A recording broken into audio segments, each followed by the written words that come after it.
Well, hello, everybody, and welcome again to the Weirdly Magical podcast with Jen and Lou. And I am Lou. I'm a soul astrologer. I'm a writer of two books. The latest is The Complete Guide to Astrology. And I'm also a shamanic practitioner and a hypnotherapist in training. So, Jen, what about you? Hi everyone, I'm Jen Duchen, Akashic mentor, soul guide, teacher, author, creator of the illuminating journey cards, and I guide my clients to step into their joyful freedom. Cool. Right, today we are looking at the Scorpio new moon, which is on November the 14th or 15th, depending where you are. I'll talk more about that in a minute, but let's first dive into our cards that we've pulled for this Scorpio new moon. Jen, what's your card? So I actually have a couple of cards because I pulled numbers, levels, 1 and then 4. So I find it very interesting. 1 in terms of focusing on this new beginning, being a pioneer, shifting your focus. And then the 4 is reminds me of the year we're in, about the foundational pieces we've been working on. And then the actual soul portal is 11. So Mm, very exciting. The 11, a portal, a space to step into. mm, Uh, very much about grounding into your power or your willingness to be present at this time. Very earthy. mm, The figure, for those of you who can't see, there's rocks. This is from Avebury. So the rocks or the roots coming out of the figure with her arms, like her head thrown back, her arms open, kind of this lightning energy coming in, very mm. Uranus energy, very much this earthing and this place of this is who I am, this is what I'm allowing, this is what I'm stepping into. I kind of think that card's channeling Uranus is conjunct Black Moon Lilith on this upcoming new moon, and that reminds me of that. Very much that male female, if you like, that energy of these forces coming together and being brought into life, into the this world, into the body, and kind of accepting this idea of who we are and what we're here to do, as opposed to waiting for somebody to tell us what to do. And I pulled this card and I was like, no, this card can't be right for this new moon because I'm thinking of the eclipse. Jen and I were talking about the next new moon on December the 14th, but nope, I shuffled the deck and the same card came out. So I pulled the Strength card, which is actually the Nine of Wands, and it's actually the Sun in Sagittarius. But I think the Strength card is actually very relevant for this new moon because it's I think this is the second of three new moons that's at 23 degrees. I'm not sure if we have any more at 23. I think it shifts back after that. But anyway, we'll talk more about the numbers in a minute. But it does feel like a very new beginning, this new moon, and that we need our courage. And Scorpio itself is this new moon's in Scorpio is a very strong sign. It's a very determined, almost obsessive sign. And it's about gathering into your deep resources, which is very Scorpio as well, to gather your strength to move forward, which is the sun in Sagittarius, which is this card. So, if we see all these arrows, for those that can't see it, they're all crossing in the middle with a very dark background. So that's very scorpionic.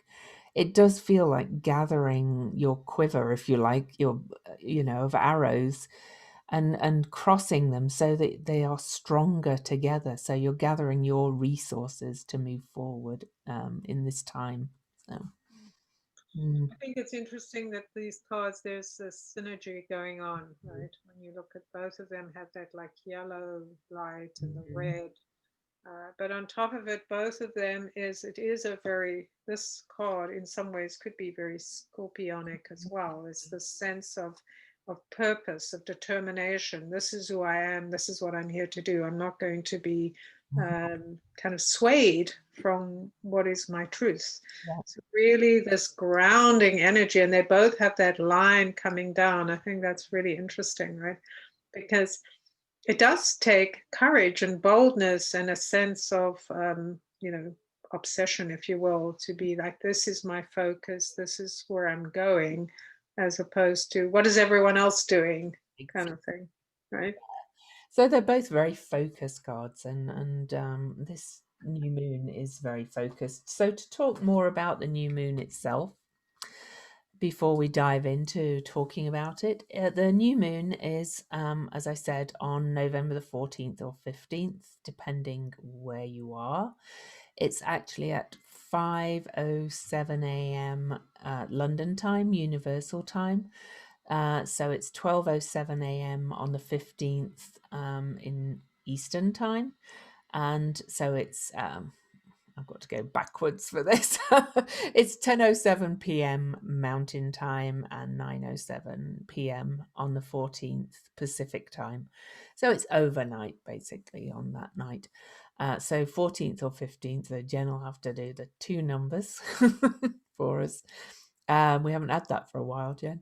It's at 23 degrees of Scorpio, and we have a few planets at 23 degrees. The new moon will be in an almost exact aspect to Jupiter and Pallas Athena at 23 degrees Capricorn, which are in square to Eris at 23 degrees of Aries, and that's very significant. I'll talk more about that.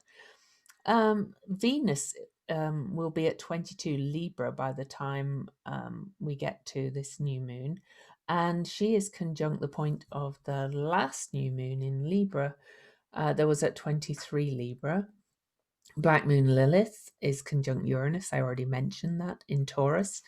And so that's the sign opposing the new moon, and Uranus is at the degree still of the full moon that's happening right as we record this on just before Halloween.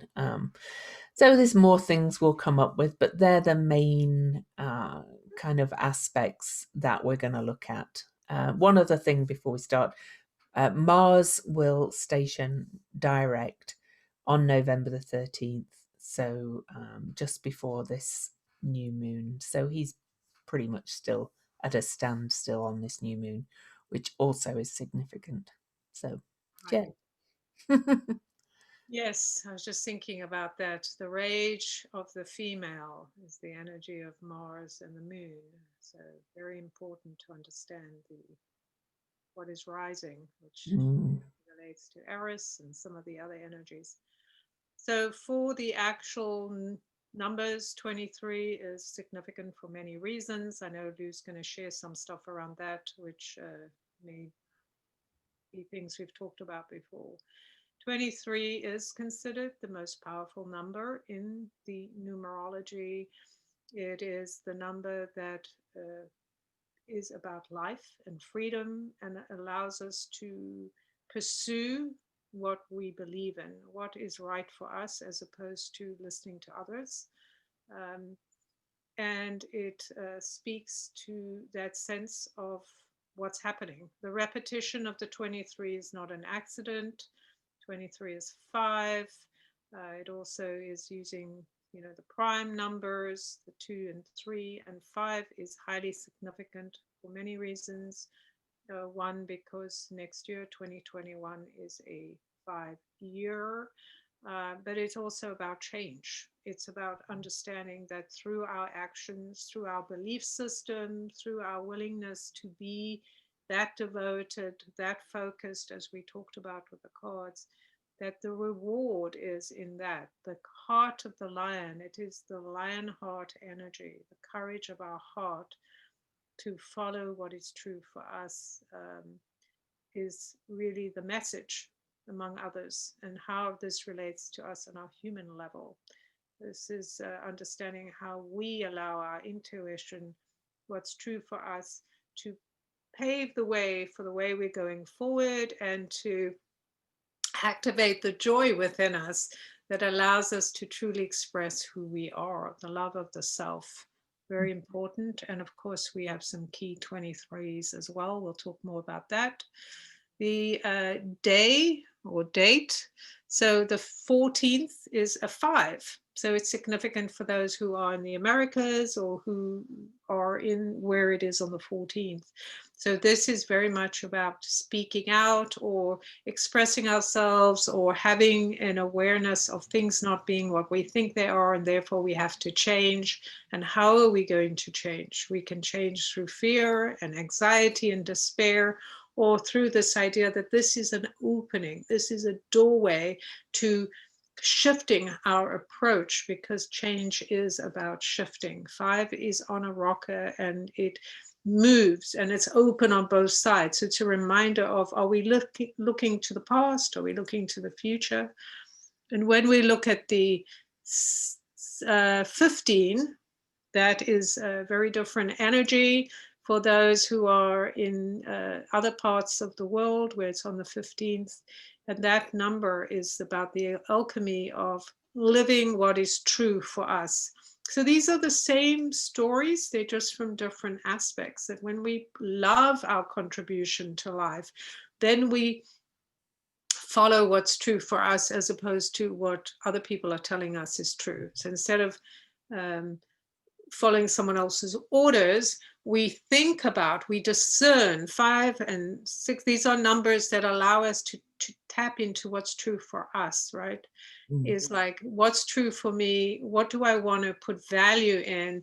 What do I love doing or being, so I can activate it and connect to it? And also, just November is, of course, always an 11. So that portal, that energy, that opening, we know we're entering a space of change, that we have to make some commitment to this new path, the unknown opening, as well as on the day of the 15. So that's the 6 plus 11. So 20 is the 4 plus 11, which is 4 and 11 is what? I don't know, 15. 15. 15, 21. So it adds up to 21 for the, we'll just look at the London time, the world time. Is another number that ties in with the 6. It's the emotional self-expression. It's the expression of loving ourselves. So this is more of that, like, how do we break through love, through coming from a place of love. So, and as Jen said, the 23, I've spoken, yes, I have spoken about it before, but I think we've got a lot of new listeners in this podcast. So it's a number that's been very significant throughout 2020, which has been a number of amazing chaos and change, as we all know. And 23 is actually the number of Eris, and she has moved back in her retrograde to the 23rd degree. There's a group called the Discordians who worship the goddess Eris, who is the goddess of chaos and discord. And they say her number is a 23. It's also a number of chaos magic. It's the number of digits in a human, for 10 fingers, 10 toes, 2 ears and a nose. There's that song. It's also 23 days in our biorhythmic cycle as humans. 23 is the number of pairs of DNA that we have. So it's a very, very human number. And this 23 has shown up over and over and over this year. And I think it's very significant as Eris has kind of come to the fore. She was only discovered in 2006. And Eris's discovery kind of led to the reclassification of Pluto to a dwarf planet, which is what Eris is. And Ceres was raised up to be called a dwarf planet. And since then, we've had so many new dwarf planets discovered, and there's more being discovered all the time. And it's like our consciousness is being expanded, because each time new planetary energies are discovered, our human consciousness shifts in some way. Like when Uranus was discovered, the internet started, and when Neptune was discovered, spiritualism started, and Pluto, when his discovery, um, modern psychology was really developed. So we're only at the beginnings of this consciousness expansion as our actual universe expands and we discover all these new bodies. And Eris, the 23, the number of change, which is a 5, is kind of the bringer of that change. She's the starry messenger, if you like, for this expansion. And I've talked about it before again as well. Pluto and Eris are they're heading towards their third of 5 exact squares, with Pluto in Capricorn to Eris in Aries. And this next one's coming up on December the 10th. So we're approaching that. Often the middle of these multiple transits is kind of often the peak one.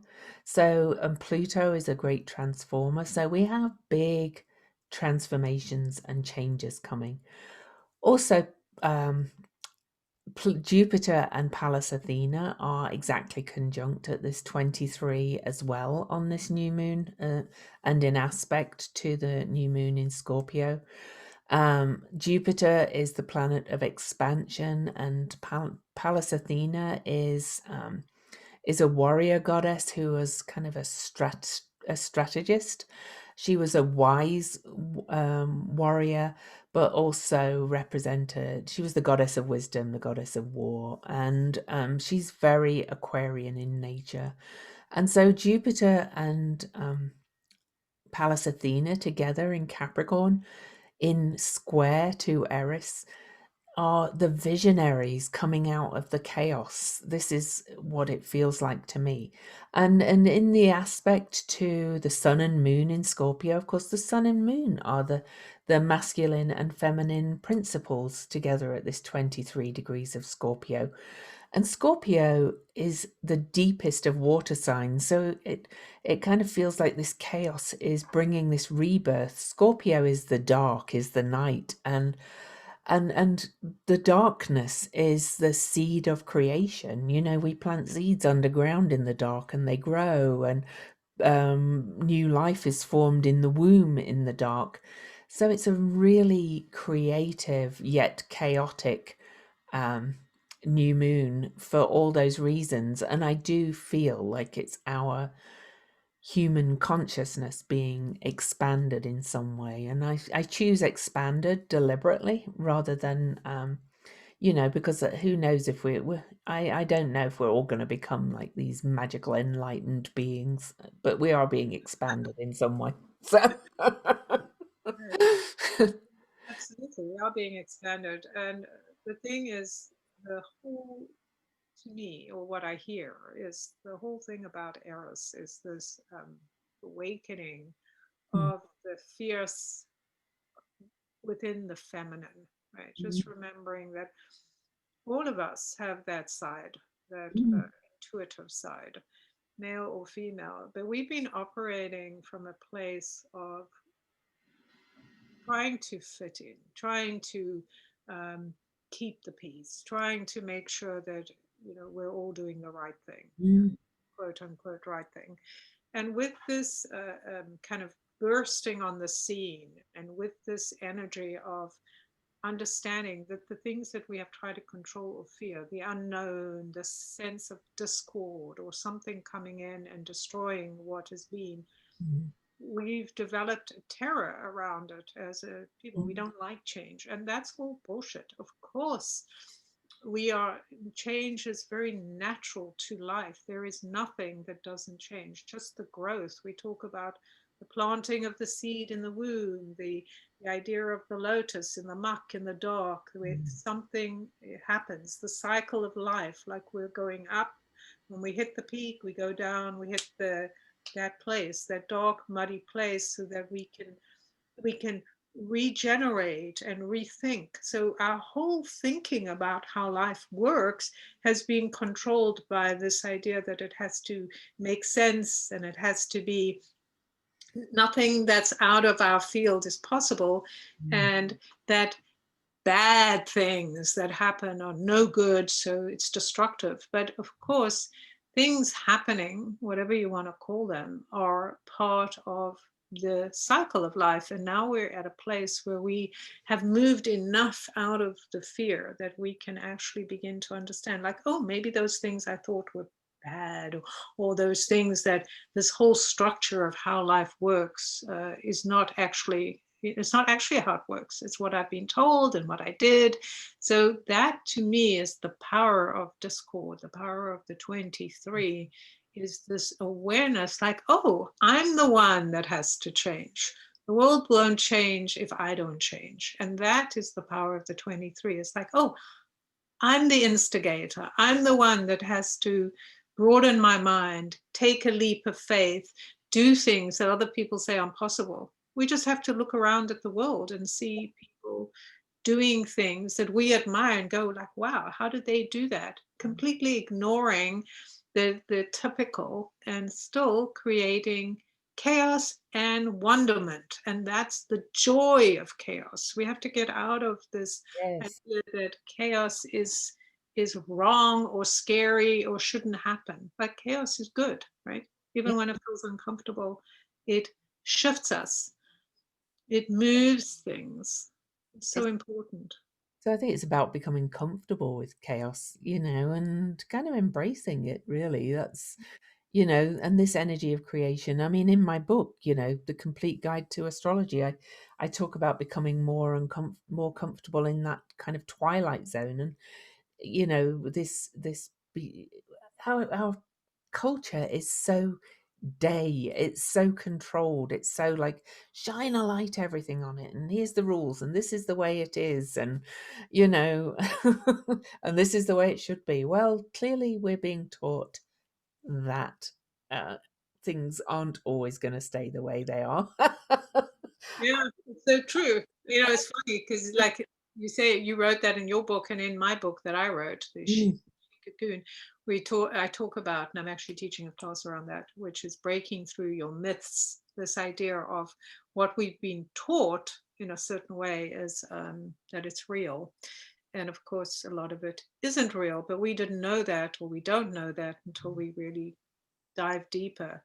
And I think that's, to me, is the level of these players that have been playing a certain role or moving us along into this place where now, oh, there are other opportunities. And just thinking about how Pluto plays this role of the one, it's kind of interesting how Pluto is named like the evil one or the wrong one or the Oh, one that takes us down into the depths and forces us to do things. Uh, and of course, that's all illusion because, yeah, sometimes it does feel like people are forcing us or we don't have a choice, but we can bring a different approach instead of feeling victimized or feeling terrified of claiming something or saying something, right? yeah. Uh, Changing how we see it and how we operate with it, we change the experience we have and the impact, right, Yeah. of how we deal with it. So I find it fascinating that Pluto and Jupiter and all of these players that have been considered so much part of the plutocratic, autocratic, whatever, are playing such an important role of with the feminine, with more of these intuitive hidden parts of us, right? The Mm. part of, even like you were saying about the Scorpio thing, right? This idea of those things that are so hidden that we don't even know ourselves what they are. And as they start to move, like this desire, if you think about even the story of Pluto, that what in the old stories that women don't have desire, they have to, somebody else has to control them and do this stuff, like they wouldn't have desire, right? Like that old story. Like, why wouldn't a woman have desire to have sex, desire to create things, desire to have power and tap into it, as opposed to, oh, I'm just this little peaceful, I don't have any energy. It's just so ridiculous, right? It And really. these are the stories we have lived with and accepted. Of course, when we were little children, we very Mhm. few of us said, no, that's bullshit. It's not possible, right? But we probably thought it, right? And interestingly, Pluto and Venus are both at 22 degrees and in square to each other on this new moon. And more, a lot of astrology has talked about Venus as being Venus and Neptune being the lower and higher octave of love. Well, Venus is more meaty than that and more earthly. And more I see Venus as the similar energy octave of Pluto, because it's earthly desires and deep soul desires, and the two of those are squaring off at this 22, which is a master number, as Jen will probably tell you. Before we go back to that, though, I do want to mention something I spied in the chart that I hadn't before. While we're talking about Eris squaring Jupiter and Pallas Athena, and this is a configuration that I really only discovered about 2 months ago. And they just keep popping up again and again and again. And it's a Thor's hammer. And Vesta is at 8 degrees of Virgo, forming a Thor's hammer. She is throwing the hammer to Eris and Jupiter and Pallas Athena. And, the Thor's hammer, or hammer of God, or the fist of God as well, he's punching punching the earth kind of thing, is coming from Vesta, and that's adding to this increased change. But what is Vesta? She is the flame. She is the flame of the hearth, and she is in Virgo, the sign of wholeness, being one who is whole unto themselves.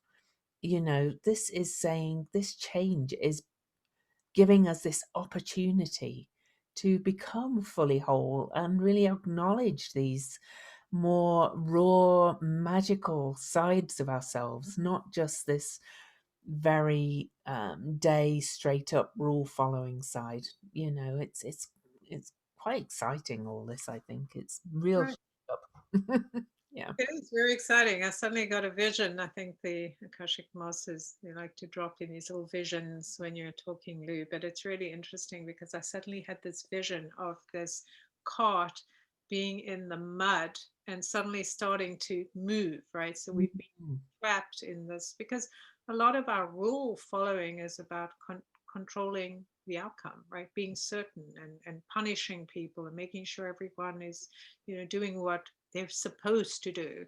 And this idea of this pushing this cart, like this earthly cart of all of us being stuck in the mud and kind of going, okay, here we go, we're moving forward, we're seeing different things, we're making room, we're opening that portal to the magic. What else is there to see besides um, what others have told us, the meaning of what things are? And I find it fascinating. Okay, Vesta in that energy of being not only the hearth, but the flame of passion, right, is where it begins. Is the when we feel that sense of we are whole unto ourselves, we then light the fire, right? Which is also that connection to Mars and that connection to what I was talking about, the fire in woman that has been Mhm. denied. Like we've had the fire in men, oh, yes, it's been distorted, but there is a certain thing that's accepted, aggression and things like that acceptable for men, right?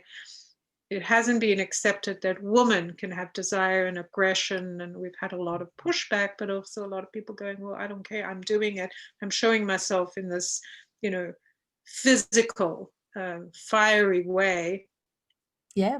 So it's fascinating that there is that, right? And that 8 degrees, of course, and I think Uranus is still at 8. It is, yeah. I was gonna get, and so they're in aspect to each other, and there's that other wild elemental creature, Black Moon Lilith, next to Uranus, kind of also shaking the world up. I think they're bringing the chaos. So yeah. And changing the story, right? And this is the thing when we understand that these energies, the 8 is about that leadership, is seeing the bigger picture, and this um, connection with Lilith, which is I'm taking back my desire, I'm taking back my story. I'm not going to be the one who was kicked out or who lost something because the story that has been told that she was dissatisfied, and there was, and that's kind of the story we've all lived, like, oh, I'm dissatisfied and therefore I get kicked out, right? Mm. Especially as a woman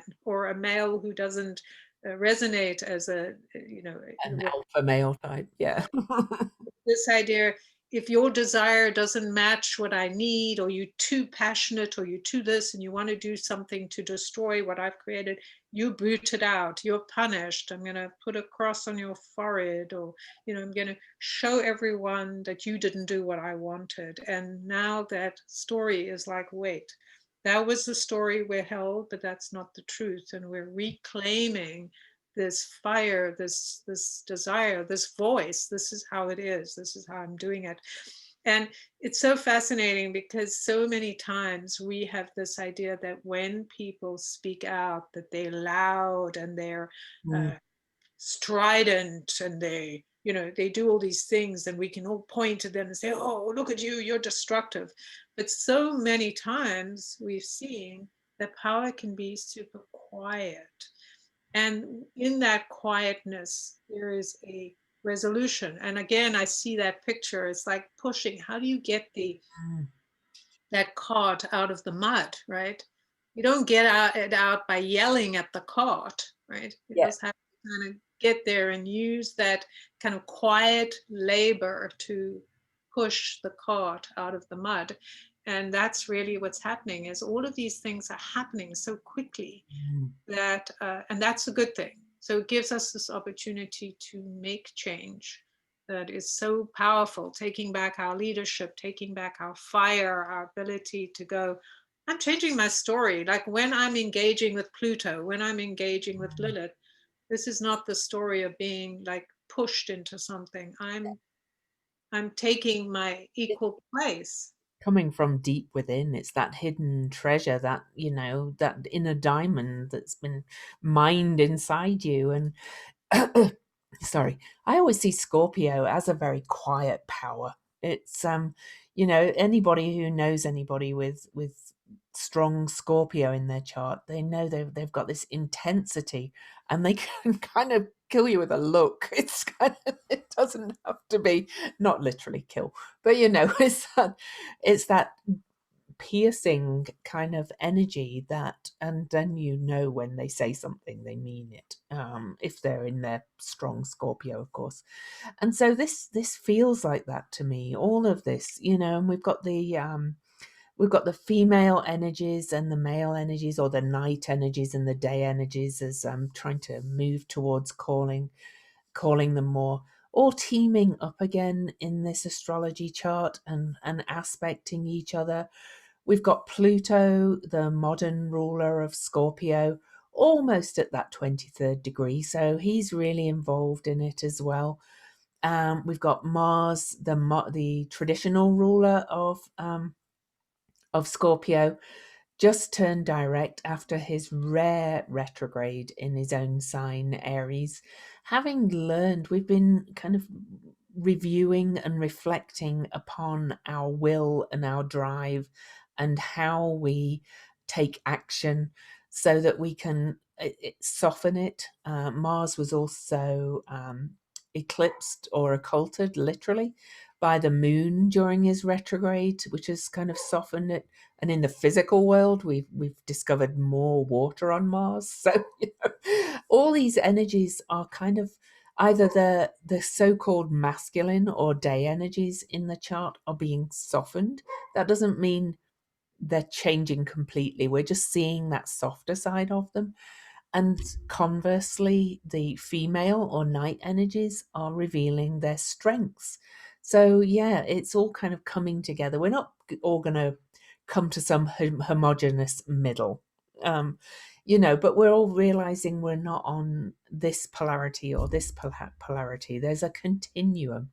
We've all got these strengths within us, and some have more of this, what might traditionally be called masculine energy, and some have this more, what might traditionally be called feminine energy. But then there's all these shades in the middle, and we've all got some of all these things within us too. So I think that's probably the biggest expansion in our consciousness, is kind of realizing we're not all either this or that.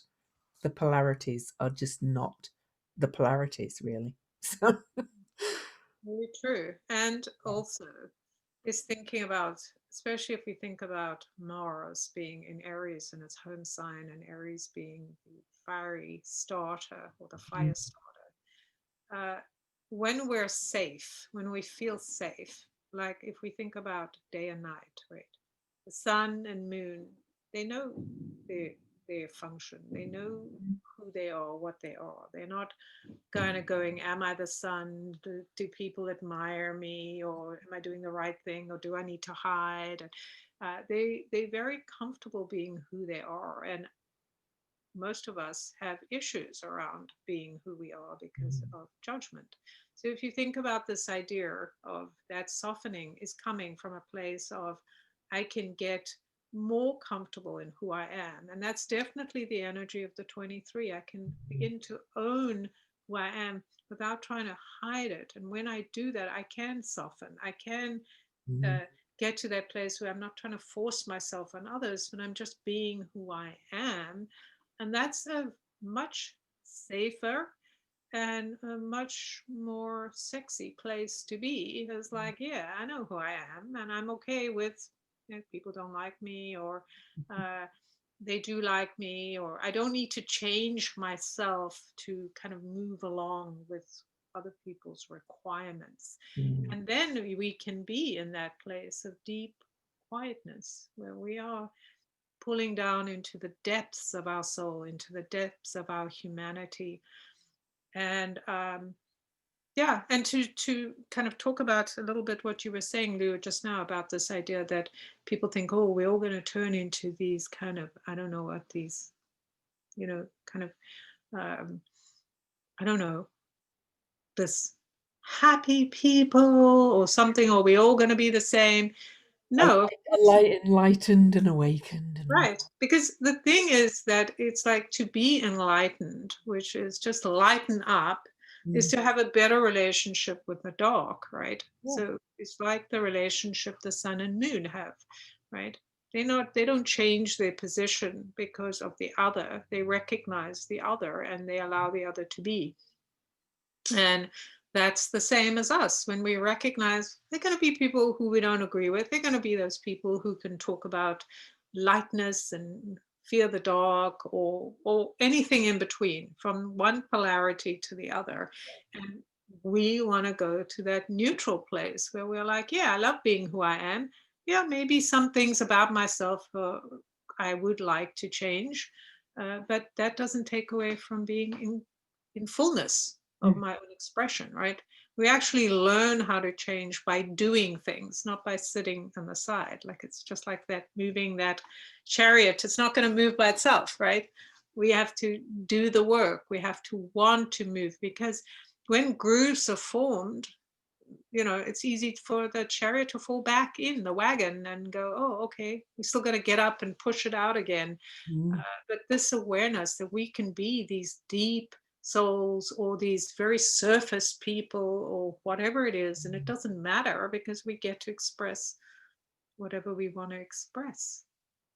And myself more than Jen, because I am a 5, and so I am a media hound and soak up the media. I look at what's happening, on in the news and on social media to kind of see representations of the energies, and that's just the way I work. But I'm interested talking about this enlightened and awakened kind of energy. I'm seeing this great move to kind of dismantle some of the new age stuff that's been talked, not to dismiss it and say that it had no value, but to point out where there could have been errors there as well, and where some of it could have actually been harmful for actual people who have to live real lives and work 2 jobs, and to keep, and not everybody can, go off and sit in enlightenment in an ashram.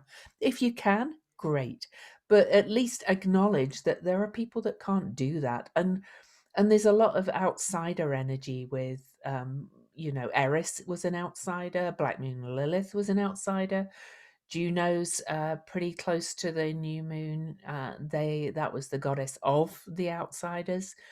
Ceres in this chart has is retracing her retrograde steps and is moved back into Pisces. All of these energies in the chart are asking us to kind of think of people who are unable to kind of go and sit in an ashram for and reach their enlightenment, that they have to still embody their own wholeness as well. And how can we bring them up as well, and how can we encourage them to live their best life and don't make it how it should look. Right.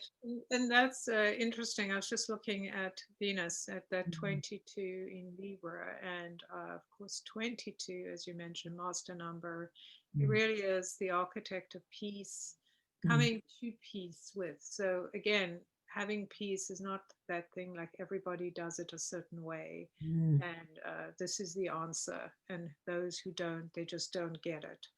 Uh, Instead, and then looking also at the nodes at the 20, this idea of coming to that place of being willing to understand that we don't all get to the same places in the same way, and we don't all want to go to the same places. mm, That what makes life rich is our differences. mm. What makes it easy is where we connect, Yeah. right? So what do we want to connect, and what do we want to be bold about? The sun and moon, they share the space. Mm, They don't operate in the same way, but they have the ability to find what works for them, right? They do their thing. Like the moon can come up when the sun's up. Hey, yeah. stopping the moon from coming up. It just doesn't look the same. Yeah. It doesn't have the same impact. So it's okay. It's like, wow, I love seeing the moon up In the in the day.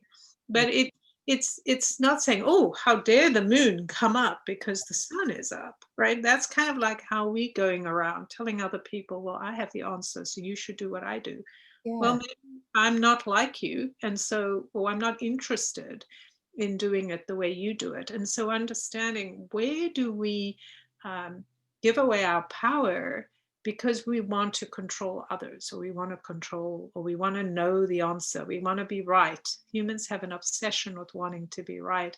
And instead of just like doing what you desire. What is this deep thing inside of you, this watery depth that has been hidden that wants to be brought into the limelight with that energy of, if we want to be the architects of peace, then we have to design a system that allows us to build a structure where everyone can be expressed.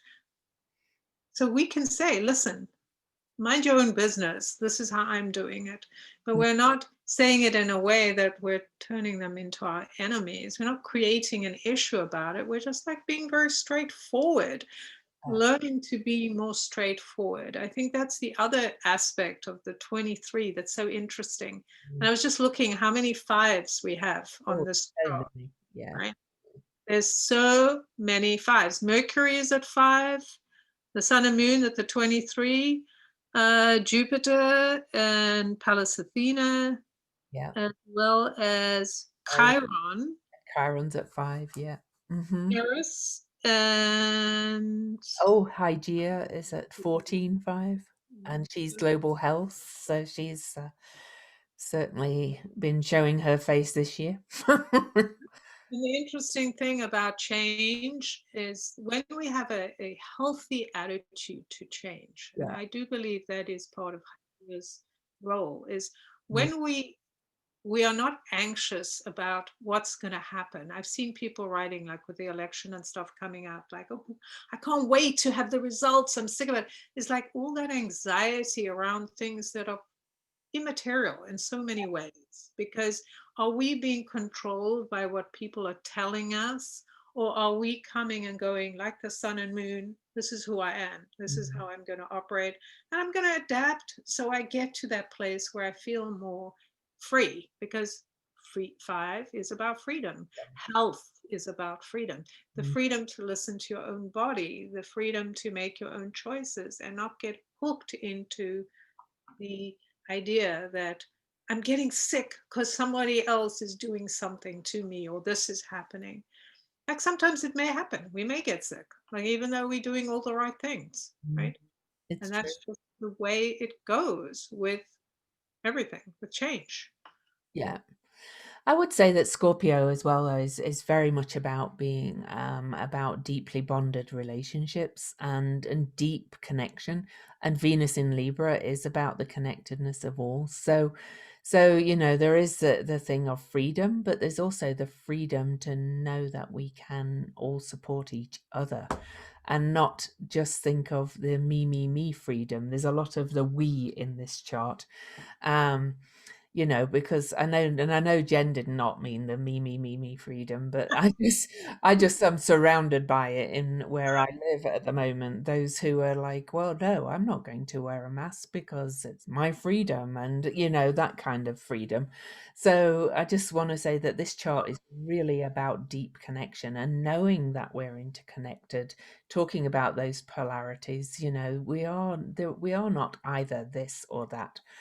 Everything we do affects everything else. We're in this together. So there's this cosmic soup kind of energy of it. And I just also wanted to talk a little bit more about Jupiter and Pallas Athena at the 23 degrees. Something Jen said triggered this thought.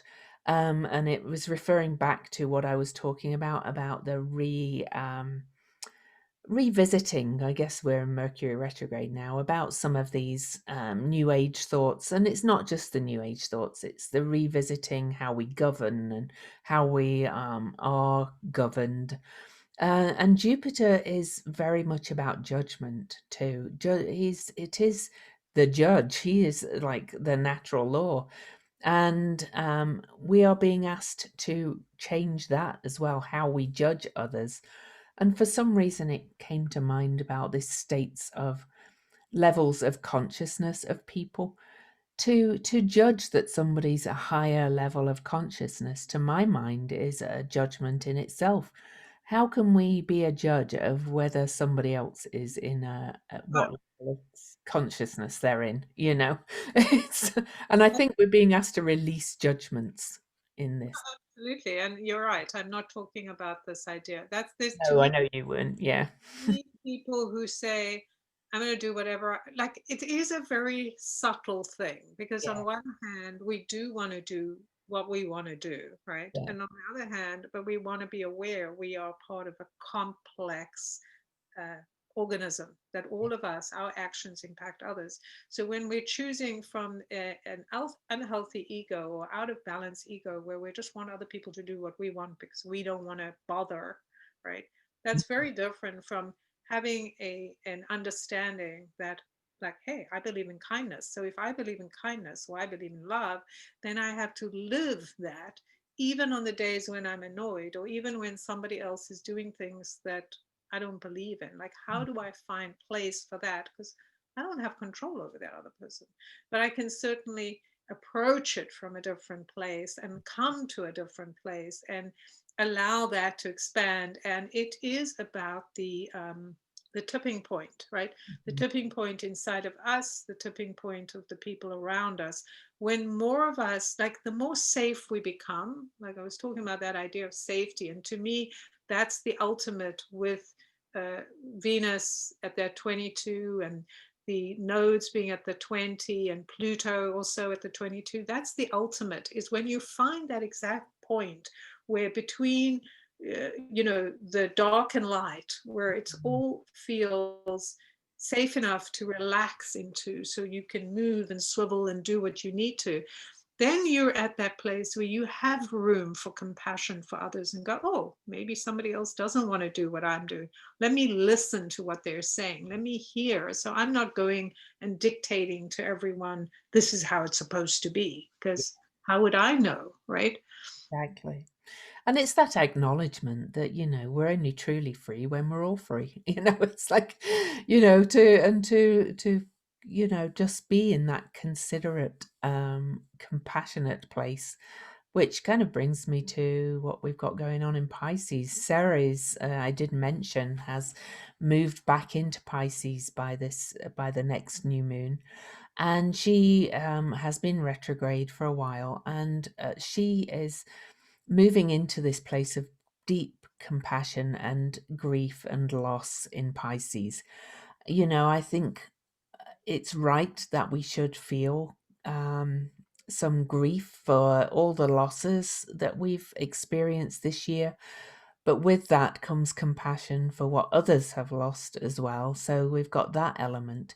And Juno is in Scorpio in exact trine to Neptune in Pisces.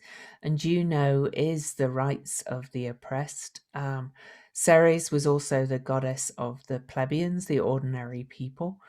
So there's a lot of this in this chart about finding that deep compassion and kindness in so many ways as well. So I Right. really think we're being given an opportunity to come to all choose to come to a place of realizing that we're only free when everybody's free, and to really work towards bringing this radical change that's needed in our world. Right. And I was just thinking about how we are so drawn to people that are kind and compassionate and not punishing us for who we are, and are accepting and go, well, I had this experience and come and join me and I accept you. We can all change our minds. We have done horrible things and we can, I did that. Now I want to be someone different. And those are the people we're drawn to. We're not drawn to, except sometimes that kind of weird thing we get, that fascination for things that kind of disgust us. But Yeah. that's the aberration, right? In terms of, oh, here's somebody being cruel. This is so fascinating. But at some point, we move away from that because there's no growth there, right? That's the thing, is growth comes from this juicy place that's zero in Pisces, where we go, what do I want, right? What is imprisoning me? What is holding me back? A lot of it has to do with our judgments, our thoughts about others. Why are people doing this to me, as opposed to that person's doing whatever they're doing? Yeah. Maybe I could tell them I don't like it, or maybe I can be compassionate to the idea that they have a different experience than Mhm. I do, right? So it's not about changing others, it's about changing us, ourselves, and then opening our arms to this idea, let's all be who we are in a safe place so we can honestly share how we feel and make changes, as opposed to somebody deciding that they know the answer to everything. Absolutely. Yeah. So I don't know if I've gotten. Oh, I think I did want to talk about how excited I am that Black Moon Lilith. I use the true calculation of Black Moon Lilith to those that want to know more about the astrology. Some people use the mean Black Moon Lilith, which is kind of the smoothed out orbit.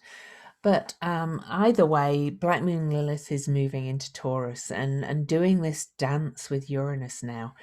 And I cannot emphasize how excited I am that these two are doing this dance. I think there's going to be a lot more volatility, though, in kind of like the financial kind of world that I don't really understand, but there is. Also, on this new moon, Mercury is retracing his retrograde shadow. He'll be at 5 degrees Scorpio, as Jen said, and almost in exact opposition to this Uranus Lilith conjunction as he heads back to the 11th degree of Scorpio, where he retrograded.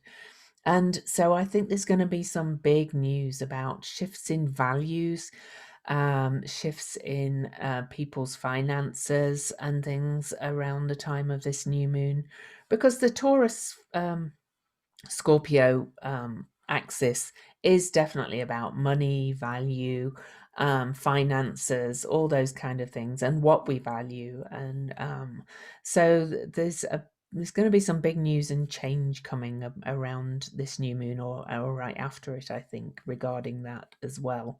That's also going to feel quite chaotic. So Right. And I do think we're heading to, what's that, suddenly that expression, although I know it's specific to something like an Arab Spring, and the idea of the rising of the ordinary, yeah, the ordinary people rising in a sense that, even though it's anger, it's not the anger of destruction, although some may be destruction. Um, It's more the anger of, and this ties into what's coming up for me in terms of the value. It's how we value what we value, mm, right? When we're looking at what is earthly or what is material or what is the thing, because so much value is placed on things. It's kind of ridiculous when you think about the stock market. I mean, people say, oh, how can you believe in magic? It doesn't exist. But then you go to the stock market and That's they're completely meaningless, really. complete, doesn't even exist, Yeah. right? These shares or whatever don't exist, and you go like, oh, I got all this money, and then it is not real until you kind of sell these shares, or people's Mhm. homes, like the prices are so ridiculous Yeah. that it's out of reach. So there's this rebalancing of energy that has to happen from an emotional point of view, a physical point of view, a spiritual, mental, like a lot of things being shaken up, because Mm, we've got all these illusions. Like we were saying, there's illusions about what spirituality means, what it means when we go to the fifth dimension, what it means when somebody does something, or all of these things that are not about a fair distribution of resources. yeah. It's not an understanding of what resources are and how we use it.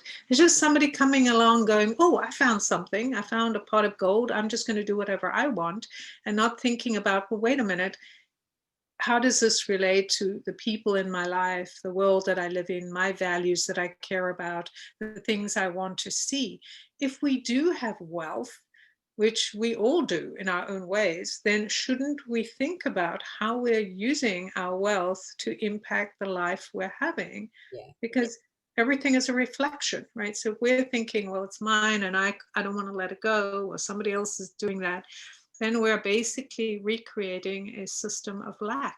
There's not enough to go around, right? Yeah, and it's talking about this what we value. I mean, how does it add to your own self-worth and value to think, yeah, I need 10 boats or whatever like that, kind of thing. Now, I'm not saying nobody should have 10 boats, but when somebody else has got nothing, it's kind of like, or they're really struggling and they've got this, like they're living on the streets because of medical debt. This is kind of like this, it's all being shaken up, and this is the chaos of it, and this is the rising up of these asteroids in the chart, Juno and Ceres, and they're all outsiders, or they were the goddesses of the outsiders and the ordinary people, and had to be looked after. The gods, whether you believe they were real or not, realized that the people need to be looked after, the ordinary people. They needed as much support, and not in the nanny state kind of way, or the patriarchal kind of, putting you down kind of way. It's just they needed equal access to resources, the ability to be able to care for themselves.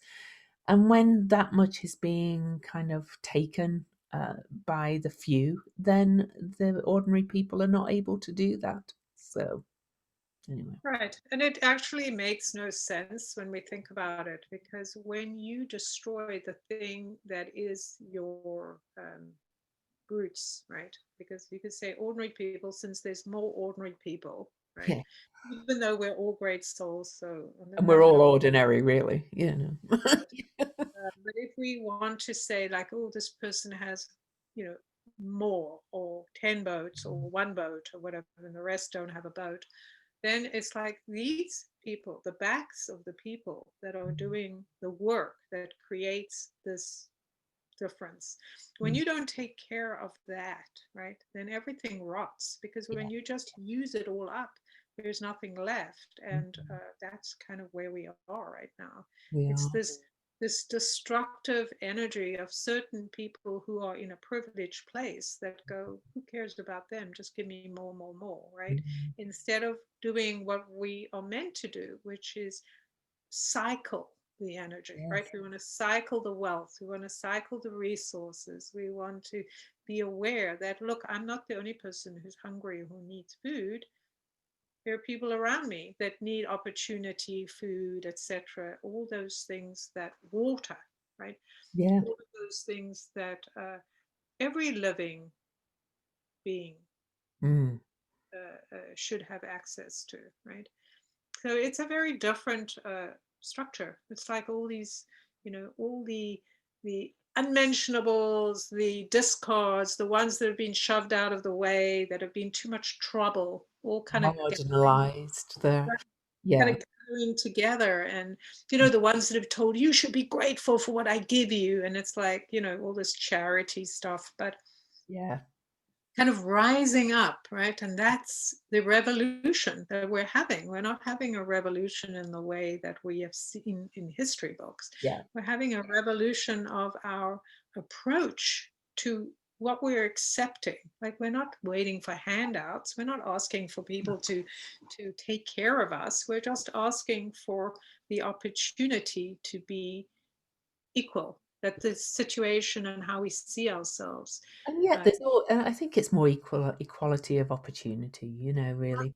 I think there's always going to be inequalities, but And that's it's fine, because just we don't too, all want the same things. exactly, it's just too far apart right now. So, Balance, and we want it to be back in balance for so many reasons. But a lot of this is the unhealthy attitude. When you take out all the dissonance, is that it? The people, the dissenters, and those that are, oh, no good because they spoke too loud or noisy, or they came in the wrong clothes, or whatever it is. When you take them all out and you have this homogenous kind of white bread type of energy where no one's arguing because they're afraid they're going to lose something that they need, right? Their job, their standing. It makes a very precarious way of living. it does. And Jen's quite right. The people are going to be rising up, and it's more in a, and as Jen said, it's not. There will be some anger, but it's more in a way of I'm not going to be ignored anymore, and I am not going to be sidelined and cast out anymore. Right. Yeah, Right. Yeah, very exciting time. I think the best thing is not to be too focused on the ones who perpetuate violence, yeah, or the ones who make stories up about it, yeah, but to be more neutral, right? Ask more questions. Is it true? Or are they like the big peaks? Because often, like, news and stuff will go to those that make the most noise or the most colorful. yeah, Um, they're not necessarily they're not the most important, but they are given the most attention because they're the noisiest or most colorful. And so thinking about what's in the middle between those extremes of people who are pushing a certain agenda is the rest of us that are reasonable people that want to find ways to be in our truth and live in integrity. So let's focus on that, right? yeah. Let's ignore the noise and go forward. Of course, we don't want to be foolish, but we also don't want to be caught up in so much anxiety, No. right? That's the shadow of this change, is I'm Well, frozen, I'm if terrified. you're in that fear and yeah, you freeze, and then they get to do what they're doing, and you're just in this like, oh. So yeah, Right. And to them, they're expressing what they're expressing, but we have to get to a place where we can be uh, starting to establish a greater sense of grounding. I'm just thinking about a story. I saw somebody post about some friend of theirs that went to a certain area, like in California, and their kids were protesting, putting up signs, Black Lives Matters, etc. Matter. And a whole bunch of these people from outside, not even who lived there, but came with their guns and these kind of, it happened in Utah. Yeah, it's apparently happening all over. But anyway, there were a bunch of women who chose to go and protect these kids and stand with them. And what they did is they just stood in silence. They didn't respond to any of these things, these people spitting at them and putting their phones in their faces and waving flags and yelling and calling, insulting them. They just stood there and just like held that space. And the woman said, well, it was terrifying, but we did it anyway, right? And these people eventually like kind of gave up, right? Mhm. These aggressors, because they weren't getting the response they wanted. Now that's enormous strength, It right? is. That then does what we want to do, which is say, like, you are so unimportant that I'm not even going to, like, even when we feel fearful inside, you're so unimportant that I'm not even going to give you attention. I'm not going to do something that's going to make you think like, "Ooh, I got you," right? That, Exactly. right? And that's power. That's the taking back the power. I'm here, I'm present, but I'm not going to behave the way you want me to behave. Yeah. And I'm just going to be solid in my values. Yeah. Right. Yeah. So I want to do a little ad break before we go and look at the symbols because we are trying to change things up a little bit, but we haven't mentioned our Patreon or our YouTube or our Facebook page or our Instagram. So a little shout out for our Patreon, patreon.com/weirdly magical. We are now recording Patreon only content after we record this, and we do card pulls. We're going to mix it up each time. We're probably going to look at a theme this time. So just for $3 a month, and excuse my dogs, the mailman rang the doorbell. Or the mail woman, I think we have right now, actually. But anyway, yeah, the Patreon for just $3 a month. You support the running of this podcast and so on and so forth. I also want to mention that Jen and I are going to do a 2021 call. When did we say we'd do it? November the 19th. Yes, November the 19th. We are going to do a free Zoom call looking at the energies of 2021. So, look to our Facebook page, Weirdly Magical, for the link to sign up to that and follow our page while you're there and leave us a review. Leave us a review on iTunes if you like these podcasts. We've got lots of great reviews now, but we always appreciate more. Please follow us on Instagram, Weirdly Magical Podcast on Instagram. And where else? The Facebook page. Oh, YouTube. Yeah, Weirdly Magical on YouTube as well. We're getting quite a lot of podcast views on the YouTube channel now, so please subscribe to that as well. Subscribers all help the algorithms and help the visibility and all that kind of stuff. So that's the little ad break. And yes, we thank you everybody who supports us so far. We thank you those of supporters. There's a little group, you know who you are, who've talked to me this week, and one of them is helping us to create a little podcast intro so I don't have to make it up every time. So we're going to the symbols now. So Jen, do you want to start with the Sabian symbol? Yes. Scorpio 24, after having heard an inspired individual deliver their sermon on the Mount, crowds are returning home. The keynote, the need to incorporate inspiring experiences and teaching into everyday living. Today we hear a great deal about peak experiences. The problem The great problem facing everyone who has had such experiences is how to assimilate what has been felt, seen, or heard, and how to let it consciously confusing or perhaps destructive to the integrity of the person. So this is the time to return home from the high mountain or from any upper chamber of the consciousness, which could lead to oppression by normal realities of existence, or else the soul that has been illuminated may retain enough of that light to transfigure every daily situation. So it's the great challenge to transformation. I love that one. And it does speak to what we've been speaking about, really, about this, these, the challenge of transformation is to realize there's still that duality and things like that. So, that not everybody may have reached that kind of uh, mountain, or if its reach is even the right word. It's just we're all in these everyday experiences, and we have to return to normal life with Right. that. Embodying the experience, and I think that has a lot to do with this moon, is learning how to embody our own wisdom so Yeah, we trust who we are and go forward. So and sometimes return we hear home into the body, kind of. right.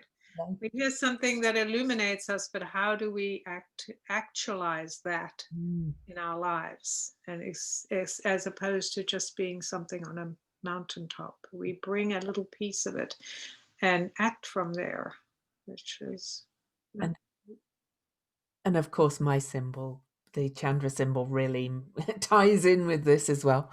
It's coca bushes growing wild in the Andes Mountains. The proliferation of worlds, discovery that there is more, far more, the burden of knowing too much too soon, and the desperation to escape from your destiny into any one of so many worlds, an overwhelming need to deny what lives within, a well practiced art of self evasion, intricate and advanced. Yet the pursuer, the destiny being, is relentless and unimpressed with excuses. When tracked down and faced with everything you most fear, there begins a journey, a different journey to the heart of existence. mm, And that beautiful. means within. The heart of existence is in you. Right. Why are we doing this? Mm, yeah. Because how we experience life. Anyway, I hope you enjoyed this episode. And so let's tell everybody how they can find us, Jen. So you can find me at my website, jenduchenne.com. So JenDuchene. I'm on Facebook. I have some groups. So the Jen Duchenne Global Akashic Global. I should have read that before. Uh, something global. Oh, Global Guardian of the Akashic Records. Cracks me up. and Jen always names her groups and she can never remember the name. I'm on Instagram and Facebook. I have a page, and I have a YouTube channel where I do weekly videos, and that is Gendishin Global Guardian of the Akashic Records. And I do have a class coming up, Akashic, teaching people how to use the Akashic Records. If people are interested, it's starting next weekend. Cool. And I'm Louise Eddington. You can find me on my website, louiseeddington.com, LOUISEEDINGTON. And Cosmic Owl Astrology is my Facebook page, my Instagram, my YouTube channel. Again, for personal subscribers, likes, everything like that, all help. And I do have a Facebook group as well, Cosmic Owl Astrology Cafe. Some people like pages, some people like groups. Your notifications can show up more with one or the other. So join me anywhere or all of them, and please give us a follow. Also, I would like to give a shout out for my book, again, The Complete Guide to Astrology. This morning it was number 4 of all astrology books on Amazon again. And the more reviews I can get on Amazon, even if you bought it elsewhere, the higher up in the rankings and ratings it goes. It's not only sales, it's reviews as well. So if you don't have the book, buy a copy. If you do, please, please, please leave me a review on Amazon, preferably a written review and hopefully a 5-star one. But I want you to be honest, but we all love 5-star reviews. And before we go, just a reminder quickly about our Patreon. As we finish this, we're going to move and record our Patreon only content. Just $3 a month. It's great value to support our work. So until next time, it's goodbye from Lou. And goodbye from Jen.